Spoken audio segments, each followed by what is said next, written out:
Washington, D.C., August 22nd, 2025. Inside the Capitol's political echo chamber, a single metaphor ricocheted across headlines. Bringing Ukraine's Volodymyr Zelensky and Russia's Vladimir Putin together would be like mixing oil and vinegar. The line came from U.S. President Donald Trump, who floated, cautiously, the prospect of a face-to-face meeting between the wartime adversaries. He hinted he'd prefer not to attend himself, framing any potential sightdown as something the two leaders should try to manage directly. The comment landed amid renewed, if fragile, diplomatic whispers about how to stop a war that has redrawn borders, shattered cities, and hardened public opinion on both sides. Trump made the remark in Washington while touring the People's House, an immersive White House experience located near the Eisenhower Executive Office Building. The setting was symbolic, a museum-style space about the presidency used to send a message about presidential influence and limits. On camera, he stressed that Zelensky and Putin don't get along too well for obvious reasons. And he added a striking claim that daily casualties are now even higher than earlier estimates. Supporters saw candor, critics saw imprecision. Either way, the signal was unmistakable. Washington wants to be seen, again, at the center of any off-ramp discussion, whether as architect or as catalyst. To understand why the oil and vinegar metaphor resonates, consider the diplomatic record. Since Russia's full-scale invasion of Ukraine in February 2022, multiple tracks have been tried and abandoned. Early feelers in Belarus and Turkey, grain corridor negotiations under UN auspices, prisoner exchanges mediated through third countries, and episodic discussions over nuclear safety at the Zaporizhzhia plant. Each time the battlefield reset the table, and each time the political price for compromise rose. In Kyiv, the baseline remains territorial integrity and security guarantees strong enough to deter future aggression. In Moscow, the insistence has been that any talks recognize new realities on the ground. These positions are not merely far apart. They are engineered to be mutually exclusive without a dramatic shift in leverage or narrative. Trump's posture, that he'd rather not attend, that the leaders should meet if they can, hints at a particular style of American mediation, visible enough to claim momentum, distant enough to avoid owning failure. It's a bet on optics and timing.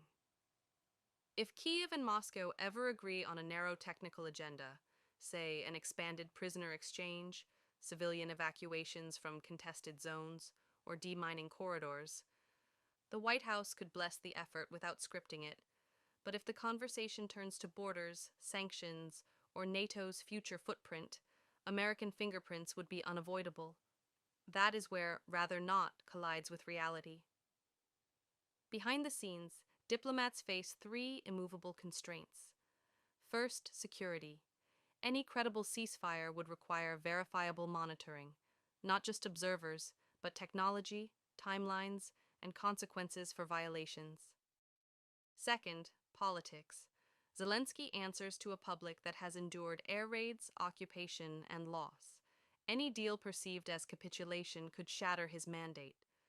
Putin, too, governs within a narrative architecture that defines the war as existential. Concessions would need packaging as strategic patience, not retreat. Third, economics. Sanctions relief, reconstruction financing, and access to ports and pipelines are bargaining chips with real-world consequences. Move one, and the others slide. The human stakes are the through line. Beyond front lines and talking points, families are separated by checkpoints, infrastructure grinds under the weight of bombardment, and millions adapt to exile as a long-term condition. When Trump asserted that daily losses have climbed, he was tapping into a grim truth, even if his figures are contested. The longer this war burns, the messier any after becomes. War's debris is not just twisted metal and broken concrete. It is institutions hollowed by emergency, cultures hardened by grief, and a regional security order frayed by mistrust. So what would it take to get oil and vinegar to emulsify, even briefly? Historically, successful wartime talks begin with specific, testable steps, a mutually observed pause on a designated stretch of front, a mechanism to return the bodies of the fallen, a monitored humanitarian lane that actually stays open, a durable exchange of prisoners with a schedule for the next tranche. These are not peace, they are proof of concept. If they hold, negotiators expand the frame, perhaps to a broader cessation of hostilities mapped to verifiable withdrawals, or to a phased sanctions roadmap tied to compliance. None of this is likely without outside guarantors and a calendar that disciplines both sides. Well, we'll see. We're going to see if Putin and Zelensky will be working together. You know, that's like oil and vinegar a little bit.